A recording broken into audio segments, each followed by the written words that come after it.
NATO, which stands for North Atlantic Treaty Organization, is a military alliance comprised of North American and European countries. This is the history of NATO because if you're like me, you're probably wondering why is NATO so important? What's the history of it? So here you go. After World War II, the UK, France, and the Benelux countries decided to meet up and form the Treaty of Brussels, which was to prevent Soviet influence in post-war Europe. Germany was now divided in two parts, with the west controlled by the Allies and the east controlled by the Soviets. And its capital, the Berlin, was controlled in the west by the Allies and the east by the Soviets. Joseph Stalin wanted total control of Berlin, so he hatched a genius plan where he would block supplies heading into West Berlin. Harry Truman, President of the United States at the time, didn't like this plan, so he also hatched a genius plan where he would airlift supplies going to West Berlin. Mission failed. We'll get them next time. This made Stalin very mad and set off the Cold War. In 1948, the Communists took over Czechoslovakia. The top European military officials met with American officials in the Pentagon and signed the North Atlantic Treaty, which basically formed the alliance of NATO. Its original members were the US, the UK, France, Canada, Belgium, Netherlands, Italy, Norway, Denmark, Iceland, and Portugal. It was headquartered in Belgium, Brussels, Belgium to be exact. See, Bing, it's headquartered in Belgium. Belgium didn't create NATO. That would be really weird. Anyway, the whole purpose of it was for a country like the Soviet Union attacked any of the members, you would have attacked all of them. All of them. Lord Hastings Ismay said the whole purpose of NATO was to keep the Soviet Union out, the Americans in, and the Germans down. And became a major factor in the Cold War. No, not that Cold War. Yeah, this Cold War. In 1952, Greece and Turkey joined, which gave a major boost to NATO.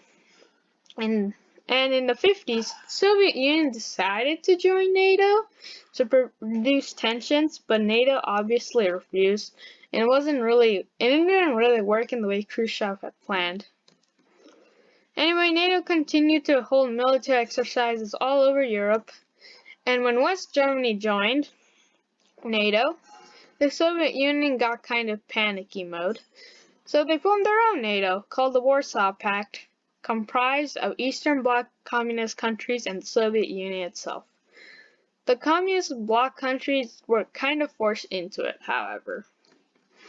In 1958, France withdrew after internal crises, and the Cold War just became very, very cold. In 1962, after the Cuban Missile Crisis, tensions went really high, but soon a Detente was formed between the US and the Soviet Union to reduce their nuclear arsenals. However, in 1979, after the Soviet Union invaded Afghanistan, the Cold War once again just became very cold. Spain recently just became a democracy in 1982, so it joined NATO. And in the 80s, Reagan and Soviet leader Mikhail Gorbachev signed a bunch of treaties that would pretty much reduce both sides' nuclear arsenals and pretty much end the Soviet Union and the Cold War. After Germany was reunified and the fall of communist countries all around Eastern Europe, NATO wasn't really sure how to deal with themselves and decided their purpose now was to help Eastern former communist countries build democracies.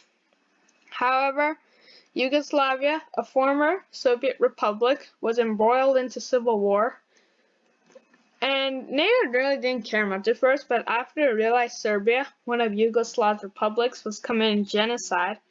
If you don't know what genocide means, it basically means killing a lot of people that look at the way you want them to look, or you just don't like them.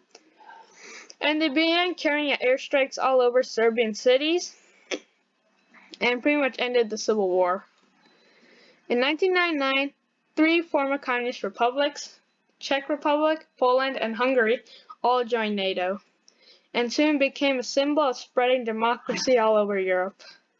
After the 9/11 attacks, NATO, along with some other countries who are not NATO members, carried out multiple raids in Middle Eastern countries. and overthrew the Afghani government, the Taliban. In 2004, Romania, Bulgaria, Slovenia, Slovakia, and the Baltic countries all joined NATO. In 2009, France rejoined, and Croatia and Albania, which has really cool flag, all joined NATO. They are now currently involved in the Middle East, Bosnia, and Kosovo, which is the newest republic and country in Europe. However, it is being fought for by the Serbians.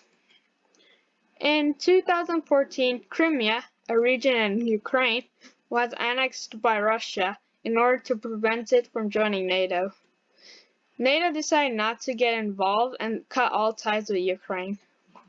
With the rise of terrorism and cyber warfare, could it seem that NATO could hold and face the challenges we face today, or will it just become a relic of a long forgotten Cold War?